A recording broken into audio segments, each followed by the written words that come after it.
మీ అందరికీ నమస్కారం. మీ ద్వారా రాష్ట్ర ప్రజానీకానికి అందరికీ కూడా నమస్కారాలు. రాష్ట్రంలో నీటి లభ్యత ఉన్నప్పటికీ కూడా జలాశయాల్లో తాగునీటికి సాగునీటికి ప్రభుత్వ నిర్వహణ లోపం మూలంగా బాధ్యతారాహిత్యంగా ప్రజలకు ఇక్కట్లు కలిగిస్తున్నారు. చాలా దురదృష్టం. ఒక మార్చి నెలలోనే ఒక హైదరాబాద్ మహానగరంలోనే సుమారు అధికారిక లెక్కల ప్రకారంగానే 1,45,000 ట్యాంకర్లను వాడినట్లు ఒక నెలలోనే. ఇవి ప్రభుత్వ ట్యాంకర్లు మంచినీటి కోసం. ఇవి కాక ఎన్ని రెట్లు ప్రైవేట్ ట్యాంకర్లు నీటి వ్యాపారం చేస్తున్నారో కళ్ళారా చూస్తున్నాం. 10 ఏళ్లలో కనుమరుగైపోయినటువంటి ట్యాంకర్లతో జరిగేటువంటి నీటి వ్యాపారానికి మళ్ళీ కాంగ్రెస్ ప్రభుత్వం వచ్చి తెరలేపింది. ప్రజలు నీళ్లను కూడా కొనుక్కోవడానికి ముందస్తుగానే ఒక్కో రోజు 10,000 బుకింగ్లు ఉంటున్నాయి ఒక జిహెచ్ఎంసీకే. ప్రైవేట్ అయితే ఇక లెక్కనే లేదు. అసలు ఏం చేస్తున్నట్లు ప్రభుత్వం? ఎక్కడ వీళ్ళు యాక్టివ్గా ఉన్నారు? సాగునీటి ప్రాజెక్టుల నిర్వహణలో లోపం, బాధ్యత రాహిత్యం, పంటలు ఎండిపోతుంటే బాధ్యత రాహిత్యం, రైతుల్ని పరామర్శించడానికి సమయం ఉండదు, మరణించిన రైతు కుటుంబాలు దగ్గరపోవడానికి సమయం ఉండదు, ఒక్కరు బోరు పైగా దబాయించి మరి ఎవరు చనిపోయారు ఎక్కడ చనిపోయారు లేనే లేదని అబద్ధం మాట్లాడతారు. 200 పైచీలకు రైతుల యొక్క మరణాలకు సంబంధించినటువంటి వివరాలన్నీ కూడా రాష్ట్ర ప్రభుత్వానికి పంపిస్తే దాని మీద స్పందన లేదు. మళ్ళా దేంట్లో ఎక్కడ బిజీ ఉన్నారు వీళ్ళంటే, రోజుగా ముఖ్యమంత్రి మంత్రులంతా కూడా రాజకీయ కండువాలు వేయడంలో బిజీగా ఉన్నారు తప్పిస్తే పాలనలో వీళ్ళు ఎక్కడ బిజీగా లేరు. వీళ్ళు ఎక్కడ కూడా శ్రద్ధ చూపిస్తలేరు. ప్రజలు ఇక్కట్లు ఎక్కడ కూడా వీళ్ళకి పడతలేవు. చాలా ఇబ్బంది పడుతున్నారు రైతులు. ఇంకో దిక్కు యాసంగి ధాన్యం కొనుగోలు పంటలు స్టార్ట్ అయినాయి చాలా రోజులే. మరి ఈ ధాన్యాన్ని ఎక్కడ పెడతారో ఒక స్పష్టత ఉండాలి ప్రభుత్వానికి. ఎందుకంటే ఇదివరకు ఉండేటువంటి ధాన్యం డిస్పోజ్ కాలే. మీరు ఎన్నికల మీద పడి ప్రభుత్వం కొత్తగా వచ్చినామని ఇదని అదని సర్దుకునే లోపలనే, మీ కొత్త సంసారం సర్దుకునే లోపల పాలనకు సంబంధించినటువంటి అంశాల మీద మీరు దృష్టి పెట్టలే. మొన్నటిదాకా ప్రభుత్వంలో ఉన్నటువంటి కేసీఆర్ ప్రభుత్వాన్ని రోజువారీగా కొత్త అంశాలు వెతికి పట్టినట్లు డ్రామా చేసి నిందలు వేయడమే తప్పిస్తే మీరు చేయాల్సినటువంటి పాలన, ఆ పాలనాపరమైనటువంటి చర్యల మీద ఎక్కడా దృష్టి లేదు, ఎక్కడ శ్రద్ధ లేదు. మరి గతంలో రాష్ట్ర ప్రభుత్వం ఖరీదు చేసినటువంటి వడ్లు రాష్ట్రంలో తెలంగాణ వచ్చే నాటికి గోదాముల యొక్క నిల్వ సామర్థ్యం కేవలం 4 లక్షల మెట్రిక్ టన్నులు మాత్రమే ఉండే. దాన్ని తెలంగాణ ప్రభుత్వం ఆనాడు కేసీఆర్ నాయకత్వాన మరో 24 లక్షల మెట్రిక్ టన్నుల సామర్థ్యానికి పెంచినాం. ఇది మార్కెటింగ్ డిపార్ట్మెంట్ ద్వారా. ఇది కాక వేర్ హౌసెస్ డిపార్ట్మెంట్ నుంచి అదొక 2.5-3 లక్షలు 4 లక్షల దాకా అది పెంచినాం. ఇవి కాక ప్రైవేట్ గోదాముల యొక్క లీజుకు తీసుకునేటువంటి విధానంతోన అందులో అన్ని కలిపి దాదాపు 65-70 లక్షల మెట్రిక్ టన్నుల నిల్వ సామర్థ్యం మాత్రం రాష్ట్రంలో ఉంది. అతి కష్టంగా ఒక దశలో పంటలు విపరీతంగా వచ్చినప్పుడు మేము ఆ రోజు రైతు వేదికల్ని కొంత సమయానికి వాడుకోవచ్చు, 2-3 నెలలు ఇప్పుడు కార్యక్రమాలు లేవు కదా అని చెప్పి రైతు వేదికలలో కూడా ధాన్యం నిల్వలు చేసినాం. ఎక్కడెక్కడైతే ప్రభుత్వానికి సంబంధించినటువంటి ఆస్తులు ఉన్నాయో, మార్కెటింగ్ ఖాళీ స్థలాలు ఉంటే అక్కడ కూడా నిల్వ ఉంచి పైన తాట్పాల్స్ అవన్నీ కూడా కవర్ చేసి కవర్డ్ గోడౌన్స్ లాగా కూడా వాడాం. శ్రద్ధ తీసుకొని అవన్నీ చేసినాం. మళ్ళీ అలా ప్రభుత్వం ఇప్పుడు మళ్ళీ యాసంగి పంటలు వస్తున్నాయి. దీంట్లో 2 అంశాలు ఉన్నాయి. రైతులు పండించినటువంటి వరి ధాన్యానికి సంబంధించినటువంటి ఈ యాసంగి పంటలో మీరు బోనస్ ఇస్తారా, ఎగ్గొడతారా? టిగేసి చెప్పండి. ఒకటి, ప్రభుత్వం కొనాలా బేషరతుగా ఎంఎస్పీకే. 2, బోనస్ ఇవ్వాలని చెప్పి మీరు ఇచ్చిన మాటను మీకు గుర్తు చేసి మేము డిమాండ్ చేస్తున్నాం రైతుల పక్షాన. రైతులకు 500 రూపాయలు బోనస్ ఇచ్చే కొంటామన్నారు. సరే, వానకాలం ఆ రోజు అప్పటికే కొనుగోలు స్టార్ట్ అయిన ఎన్నికల ప్రక్రియ ఉండే. మీరు కూడా కొత్త ప్రభుత్వం, రైతులు కూడా అర్థం చేసుకున్నారు. మరి అప్పుడే కొట్టినట్టు ఇప్పుడు కూడా ఎగ్గొడతారా? ఇప్పుడు కూడా మళ్ళీ పార్లమెంట్ ఎన్నికలు చెప్పే కొడతారా? ఏం చెప్పే కొడతారు? కల్లాల దగ్గరికి మహనీయుడు అంబేద్కర్ గారి జయంతి మనందరికీ తెలుసు. తెలంగాణ రాష్ట్ర సచివాలయానికే నూతనంగా నిర్మాణం చేసిన సచివాలయానికే అంబేద్కర్ గారి పేరు పెట్టడం జరిగింది. ఒక అద్భుతమైనటువంటి సచివాలయాన్ని నిర్మాణం చేసినాం మనం, దేశంలోనే ఒక తలమానికమైనటువంటిది.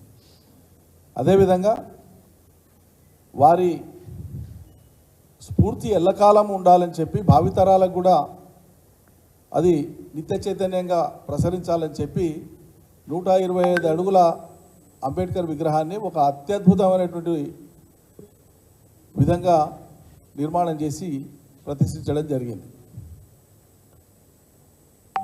స్టాచ్యూ ఆఫ్ ఈక్వాలిటీ అని పేరు పెట్టి సమానత్వపు చిహ్నంగా అంబేద్కర్ గారు సమానత్వాన్ని ప్రబోధించినటువంటి వ్యక్తి, జీవితకాలం పరితపించినటువంటి వ్యక్తి.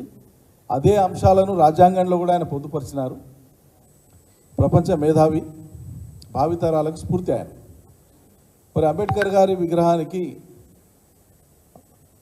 అక్కడికి వెళ్ళి 125 అడుగుల అంబేద్కర్ విగ్రహాన్ని, అక్కడ స్మృతివనాన్ని అద్భుతమైనటువంటి రీతిలో మనం ప్రతిష్ఠించి స్వయంగా అంబేద్కర్ గారి మనోడిని ప్రకాష్ అంబేద్కర్ గారిని ఆ రోజు ఆ ఫంక్షన్కి పిలిచి మనం ఇనాగ్రేట్ చేసినాం. మరి ముఖ్యమంత్రి గారికి కానీ రాష్ట్ర మంత్రులకు కానీ ఆ విగ్రహం దగ్గరికి వెళ్ళి ఆ స్థలానికి వెళ్ళి వాళ్ళ గౌరవ ప్రతిపత్తిని ప్రకటించడానికి వాళ్ళకి మనసు రాలే. ఇంకా దుర్మార్గం ఏంటంటే వాళ్ళు పోకపోగా, దండలు వేయకపోగా, పూలు సమర్పించకపోగా, ట్రిబ్యూట్స్ పే చేయకపోగా ఆ మొత్తం ప్రాంగణాన్ని కూడా ప్రజలు కానీ, పౌర సంఘాల వాళ్ళు కానీ, అంబేద్కరిస్టులు కానీ ఇంకెవరు కూడా రాకుండా తాళం వేసి పెట్టిస్తున్నారు. ఇది ఎక్కడే న్యాయం అండి? ఇంత దుర్మార్గమా? కేవలం కేసీఆర్ ప్రభుత్వంలో కట్టినటువంటి అక్కస్తోన మహనీయుడు అంబేద్కర్ గారి యొక్క విగ్రహం దగ్గర కూడా ఆయన అనాథం చేస్తారా మీరు? ఎంత దుర్మార్గం మీ ఆలోచన? తాళం వేస్తారు అక్కడ. మరి అంబేద్కర్ గారు విగ్రహము, ఆ స్మృతివనం అదంతా కేసీఆర్ కట్టినందుకు మీకు అంత అక్కసు ఉంటే కడుపులా, మీకు అంతే రోషం ఉంటే మరి సెక్రటరియట్లో కూడా రేపటి నుంచి కూర్చోవడం మానేయండి. అది కూడా కేసీఆర్ కట్టించిందే కదా. రాష్ట్ర వ్యాప్తంగా కేసీఆర్ కట్టించినటువంటి మిషన్ భగీరథ ద్వారా ఈ రాష్ట్ర ప్రజలకు నీళ్ళు అందుతున్నాయి. మరి దమ్ముంటే మిషన్ భగీరథని బంద్ పెట్టి మీరు సొంత కార్యక్రమంతో నీళ్ళు అందియండి, కేసీఆర్ మీద అంత కోపం ఉంటే. ఇంత థర్డ్ రేటెడ్ ఆలోచన నాకు అర్థం కాదు. ఒక ప్రభుత్వాన్ని నడిపే పెద్దలు అవలంబించే విధానం ఇదా? ఎంత హుందాగా ఉండాలి? ఇది యాదృచ్ఛికంగా జరిగింది అని నేను భావించడం లేదు. రాష్ట్రంలోని విఘ్నులు కూడా అట్లా భావించడం లేదు. కాంగ్రెస్ పార్టీ పరంగానే కాంగ్రెస్కే అనాది నుంచి కూడా అంబేద్కర్ గారి పట్ల గౌరవం లేదు. ఇది చరిత్ర నగ్నంగా చెప్తున్నటువంటి వాస్తవము, దాచిపెట్టలేనటువంటి యథార్థం. ఇది నేను ఆరోపణ చేసే అంశం కాదు. స్వయంగా అంబేద్కర్ గారు ఆనాడు ఎన్నికలలో పోటీ చేస్తే ఓడించింది ఇదే కాంగ్రెస్ పార్టీ. అంబేద్కర్ గారు 1956లో పరమపదిస్తే ఆ తర్వాత వరుసగా ఉన్నది ప్రధానమంత్రులు ఎవరండి? జవహర్లాల్ నెహ్రూ గారు, శాస్త్రి గారు, ఇందిరాగాంధీ గారు, రాజీవ్ గాంధీ గారు, నలుగురు కూడా కాంగ్రెస్ ప్రధానమంత్రులే కదా. ఈ నలుగురు కాంగ్రెస్ ప్రధానమంత్రుల కాలంలో అంబేద్కర్ గారికి భారతరత్న ఇవ్వడానికి మనసొప్పుకోలే. ఇది కాంగ్రెస్ పార్టీకి అంబేద్కర్ గారి పట్ల ఉండేటువంటి తీవ్రమైన వాళ్ళ మనసులో, వాళ్ళ పార్టీ శ్రేణులలో, వాళ్ళ మొత్తం పార్టీకి అంబేద్కర్ గారి పట్ల ఉండేటువంటి వ్యతిరేకతకి ఇది ఒక నిదర్శనంగా మనం భావించాలి. ఇది యాదృచ్ఛికంగా జరిగేది కాదు, ఇది ఒక్కసారి జరిగేది కాదు. కొన్ని దశాబ్దాల పాటు కాంగ్రెస్ ప్రధానమంత్రులే ఈ దేశాన్ని ఏలితే కూడా అంబేద్కర్ గారికి భారతరత్న ఇవ్వాలనేటువంటి ఆలోచన వాళ్ళకి రాలే, వాళ్ళు ఇయ్యలే. మధ్యలో జనతా పార్టీ 2.5 ఏళ్ళు మినాయిస్తే మొత్తం వాళ్ళే. ఎప్పుడు ఇచ్చిండ్రు, ఎవరిచ్చిండ్రు? విపి సింగ్ గారు కాంగ్రెసేతర ప్రభుత్వాన్ని ఏర్పాటు చేసినాక విపి సింగ్ గారి ప్రభుత్వ హయాంలో వచ్చింది భారతరత్న పురస్కారం, పోస్ట్మస్ అవార్డు అంబేద్కర్ గారికి మరణానంతరం వచ్చినటువంటి అవార్డు. ఇది మన కళ్ళ ముందున్న సత్యం. అందుకోసం దళితుల్ని కానీ ఈ దేశంలో మైనార్టీలను కానీ కేవలం ఓట్ల కోసమే అన్ని సందర్భాల్లో వాడుకుంటూ వస్తున్నటువంటిది కాంగ్రెస్ పార్టీ. కాంగ్రెస్ పార్టీ నిజస్వరూపము.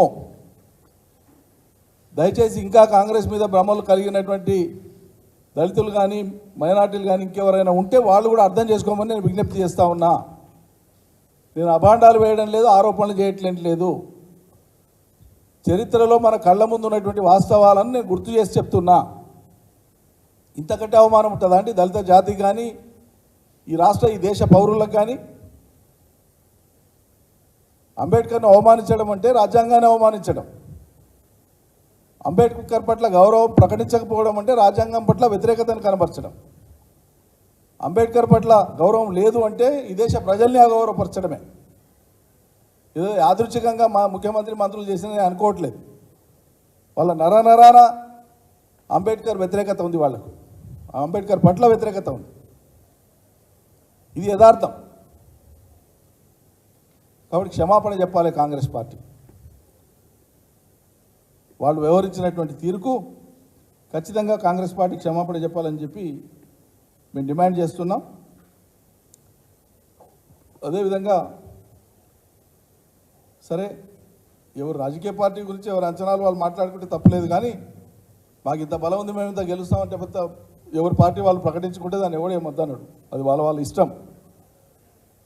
నేను ఆయన వాళ్ళ ఇన్ఛార్జ్ అంటే ఎవరో ఆయన ఆల్ ఇండియా జనరల్ సెక్రటరీ వాళ్ళు ప్రెస్ మాట్లాడుతూ ఇక పోరాటం బీజేపీ మీద షురూ చేయమంటారు. మరి ఇన్నాళ్ళు ఏం చేసినా మీరు? ఓ జాతీయ పార్టీగా బీజేపీ మీద మీరు కొట్లాడింది అన్నాడు. పార్లమెంట్ ఎన్నికలు అయిపోతే పీక్ మిమ్మల్ని అవతల పడేస్తామని బీజేపీ వాళ్ళు ఇప్పటికి 100 సార్లు మాట్లాడినారు. మీకు వాళ్ళ మీద ప్రతిస్పందించడానికే చేతనే కాదు, మీకు దమ్మే లేదు, ధైర్యమే లేదు. ఎన్నడూ మీరు కొట్లాడినారో జాతీయ పార్టీగా బీజేపీ మీద ఈ రాష్ట్రంలో? తెల్లారితే పొద్దుపుతే మీ ఇద్దరికి కేసీఆరే కదా టార్గెట్. నేను పలు సందర్భాల్లో చెప్పిన ఇదే విషయాన్ని. ఇవాళ మిషన్ 15 అనేది పెట్టుకున్నారు. మీరు మిషన్ 15 కాకపోతే మిషన్ 150 పెట్టుకోండి, ఎవడొద్దని. కానీ బీఆర్ఎస్గా లేనేలేదు రాష్ట్రంలో అని మాట్లాడి నేను ఒక ఆయన. నేను గుర్తు చేస్తున్నా కేసీ వేణుగోపాల్ అనేటువంటి ఆయనకి తెలంగాణ ప్రజల యొక్క భావోద్వేగాలు మీకు అర్థం కావు. మీకు ఓట్లు సీట్ల రూపంలో మాత్రమే తెలంగాణ అర్థమవుతుంది, అనాది నుంచి ఇవాళటి వరకు. పోయిన టెన్యూర్లో మీకు మిగిలింది 6 ఎమ్మెల్యేలే కదా. కాంగ్రెస్ పార్టీకి పోయిన టెన్యూర్లో మిగిలింది 6 ఎమ్మెల్యేలే కదా. కారణాలు ఏమైనా కావచ్చు, మళ్ళీ అలా అధికారంలో కాంగ్రెసే ఉంది కదా. మరి మేము 39 మంది ఎమ్మెల్యేలను గెలిచినాక బీఆర్ఎస్ ఉండదు అని మాట్లాడడానికే సిగ్గనిపేదా? అహంకారమా? ఈ కళ్ళు నెత్తికెక్కి మాట్లాడతారా మీరు ప్రజాస్వామ్యంలో ఒక రాజకీయ పార్టీ గురించి? 15 సంగతి దేవుడు ఎరుగు. మొదల ఒకటి తీసేసి పక్కల మిగిలిన 5 తెచ్చుకోండి, చేతనైతే చూద్దాం. అంతెందుకు, సాక్షాత్తు ముఖ్యమంత్రి ప్రాతినిధ్యం వహించేటువంటి 3 పార్లమెంట్లు ఉన్నాయి ఇప్పుడు. ఒకటి ఆయన సిట్టింగ్ పార్లమెంట్ మల్కాజ్గిరి, ఒకటి ఆయన చీఫ్ మినిస్టర్గా ప్రాతినిధ్యం వహించేది మహబూబ్నగర్ పార్లమెంట్, ఒకటి ఆయన ఇన్ఛార్జిగా ఉండేటువంటిది చేవేళ్ళ. నేను వేణుగోపాల్ గారికి చెప్తాను, ముఖ్యమంత్రికి చెప్తలేను. మీ చీఫ్ మినిస్టర్ ప్రాతినిధ్యం వహించే ఈ 3ంటికి 3 నువ్వు ఆల్ ఇండియా సెక్రటరీ అయితే ఈయనే తీసుకువేసి గెలిపి దమ్ముంటే అప్పుడు బీఆర్ఎస్ మీద మాట్లాడు. విజిటింగ్ ప్రొఫెసర్ల లాగా ఆయన ఈయనోడు వచ్చి బీఆర్ఎస్ లేదు, బీఆర్ఎస్ పని అయిపోయింది. ఒక్క కేసీఆర్ ఉంటే కదా మీ పని పట్టింది, మర్చిపోయినరా? గుర్తు చేస్తున్నాం. ఒకడే అసెంబ్లీలో ఉండి కదా మీ పని బట్టి మీ మెడలు వంచి బీఆర్ఎస్తో పొత్తుకు తెచ్చింది, ఆనాడు టీఆర్ఎస్తో పొత్తుకు తెచ్చింది, మర్చిపోయినరా? అప్పుడే అహంకారమా?